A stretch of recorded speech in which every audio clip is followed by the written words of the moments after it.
Enquanto isso, a Secretaria de Estado de Saúde já confirmou 138 casos da variante Ômicron aqui em Minas Gerais.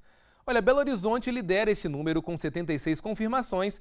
Logo em seguida aparece o município de Extrema, no sul de Minas, com 19 e Contagem com 7. E de acordo com a secretaria, é possível afirmar a transmissão comunitária da variante aqui no estado. Isso porque alguns pacientes não registraram viagens internacionais e outros disseram não ter tido contato com pessoas que viajaram para o exterior. E segundo o governo de Minas, ainda não houve necessidade de internação em hospitais, apenas isolamento domiciliar. Outros 12 casos suspeitos estão sendo monitorados. Olha, nós vamos ver também como é que está a situação no estado também. Nas últimas 24 horas, Minas Gerais aplicou mais de 110 mil vacinas contra a Covid-19. A cobertura da primeira dose em pessoas com mais de 12 anos está acima dos 91%, já a segunda dose chegou aos 85% em todo o estado. E a unidade também de reforço está além dos 16%. Muito bom ver esses números seguindo adiante, esses números crescendo. A gente espera que com esse avanço aí, as pessoas procurem os postos de vacinação. Como vocês viram aí, a terceira dose já começou também a ter um desenvolvimento, um crescimento. E apesar do avanço da vacinação, os diagnósticos positivos de Covid voltaram a aumentar em várias cidades aqui no estado. E para falar sobre isso, quero chamar agora os jornalistas Ricardo Ribeiro e Laura Marques, que já estão aqui comigo. Ricardo, Laura, uma excelente noite para vocês. Laura, é a primeira vez, né, depois de meses, que as hospitalizações na capital voltam a crescer. Será que já é a Ômicron também aí fazendo o seu estrago? Será que já são aí também esse distanciamento social mal feito que, infelizmente, grande parte, né, da população tem seguido ultimamente? Laura, uma boa noite para você.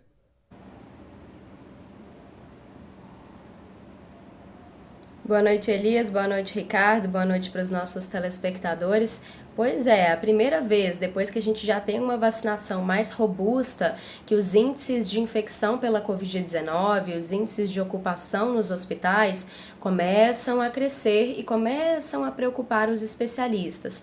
De acordo com infectologistas, virologistas que acompanham a situação da Covid aqui em Belo Horizonte, em toda Minas Gerais, há 2 fatores que precisam ser observados aí, pelo menos 2 fatores, né? Tem a questão da Ômicron, que é uma variante considerada mais transmissível, ou seja, ela se prolifera mais facilmente entre as pessoas.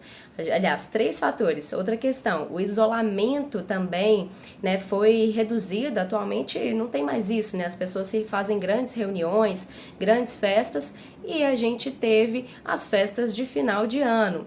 Um exemplo disso, Elias, é a cidade de Extrema, onde foram identificados 23 casos da variante Ômicron. E onde é que essas pessoas possivelmente foram infectadas? Numa festa de fim de ano da empresa. Essa é a principal suspeita de que eles tenham sido infectados, então, nessa reunião. Uma reunião que aconteceu, inclusive, em São Paulo, na empresa onde essas pessoas trabalhavam. E aí, dias depois, elas foram diagnosticadas com Covid-19 e especificamente com a variante Ômicron. Agora, para falar sobre os dados de Minas Gerais como um todo, agora em janeiro, dia 3 e dia 4, né, nessa segunda e terça-feira, os primeiros dias úteis do ano de 2022, Minas Gerais registrou mais de 2.000 casos por dia, novos casos de Covid-19. Na segunda-feira foram aproximadamente 2.100 casos e agora, nessa terça-feira, aproximadamente 2.400 casos. Então, um crescimento bastante expressivo se a gente comparar com o mês de dezembro. Naquela época, eram aproximadamente 500 casos diários, novos casos diários no mês de dezembro. Então, agora com esse salto para 2022, né, nesse inicinho de ano, alguns dias depois das festas de final de ano das empresas, também festas de Natal, Réveillon foi há pouquíssimos dias atrás também, esse reflexo do Réveillon deve chegar um pouco depois. Mas tem outra questão também que os especialistas dizem que a gente precisa observar nesse momento, é que, por causa desses feriados de Natal e de Réveillon, as prefeituras muitas vezes também acabam demorando um pouco mais para comunicar esses dados para o governo do estado. Então, é possível que uma parcela desses novos casos que estão sendo registrados só agora sejam também por conta dessa demora. Prefeituras estavam de folga, servidores estavam trabalhando ali mais lentamente, né? Então, tudo isso também contribui para que a gente veja de repente um aumento grande de casos de Covid-19. Ao mesmo tempo, nos hospitais, essa situação está se refletindo, viu, Elias? Se a gente observar o índice de ocupação das enfermarias no estado de Minas Gerais como um todo, já está acima de 80% de ocupação. No caso das UTIs, que são aqueles pacientes mais graves, esse índice está mais baixo, está em torno de 50%. Mas mesmo assim está aumentando em relação a índices que a gente já teve. Alguns meses atrás, a ocupação nas UTIs, que são os pacientes mais graves, estava em torno de 25%. Imagina só, um cenário muito mais tranquilo, entre aspas, né? Porque, claro, se tem gente internada precisando de atendimento nesse sentido, é ainda uma preocupação. Então, de fato, tem todas essas questões, os casos estão aumentando, mas o secretário de Estado de Saúde, Fábio Baccherete, já havia dito que isso era previsto, já que a gente tem a vacinação, mas mesmo assim a doença continua circulando. Então, os cuidados ainda não podem ser abandonados, até porque a vacinação ainda não foi concluída e a gente ainda tem públicos que ainda nem tiveram a autorização para serem imunizados, que é o caso das crianças, por exemplo. Então, Elias, a pandemia realmente não acabou, a gente vê pelos índices que vão crescendo, vão oscilando a todo momento. Então, é necessário ainda manter as medidas não farmacológicas, uso de máscaras, possível manter algum isolamento e também, claro, garantir a vacinação. Elias. Olá, eu também tenho ficado muito preocupado com o número de pessoas que não estão indo tomar a segunda dose. É preciso ficar atento ao calendário de vacinação. É preciso buscar um posto de saúde também para você tomar aí a sua segunda ou terceira dose, né? Para aqueles que já completaram o esquema vacinal. Primeiro que a gente não sabe se de fato ainda a variante Ômicron ela não se espalha rápido, ou melhor, ela se espalha muito rápido, mas não se sabe se o efeito leve dela é porque muitas pessoas estão vacinadas ou se então ela está realmente sofrendo algum tipo de mutação nesse período. Pessoas não vacinadas correm mais chance também de fazer com que o vírus sofra uma mutação. O Brasil é um país que infelizmente não tem testes em massas. Prova disso, se você for procurar agora com algum tipo de sintoma gripal, um local para você fazer um PCR, você vai ter que pagar na maioria das vezes para ter acesso a um resultado. Então, nós estamos no escuro, né? E nesse escuro, claro, somente esses dados que os governos fornecem é que a gente consegue fazer aí esse balanço, se está ou não tendo um aumento dos casos, como é que está a situação também aí na sua região. Por isso eu queria saber com você também, Ricardo, como é que está a situação aí na Zona da Mata? Muitos leitos já ocupados? Conta pra gente.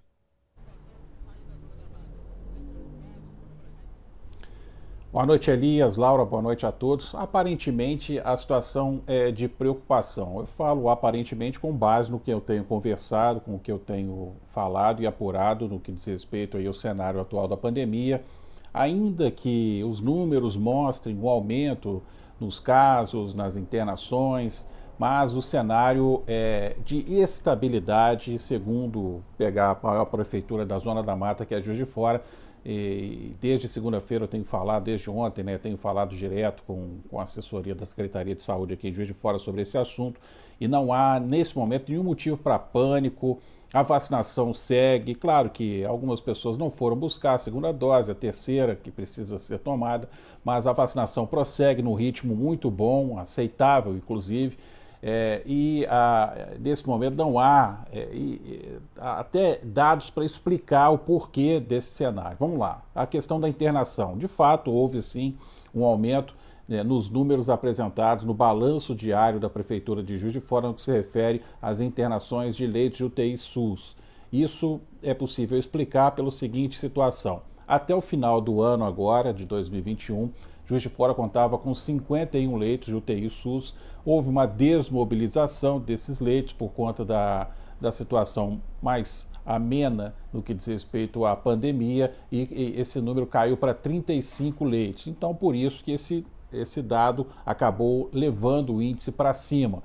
Mas, se necessário, se lá na frente for preciso, a Prefeitura vai reativar esses leitos, caso isso seja possível ou seja de forma emergente para que isso aconteça. Nesse momento não é necessário, segundo a assessoria da Prefeitura de Juiz de Fora.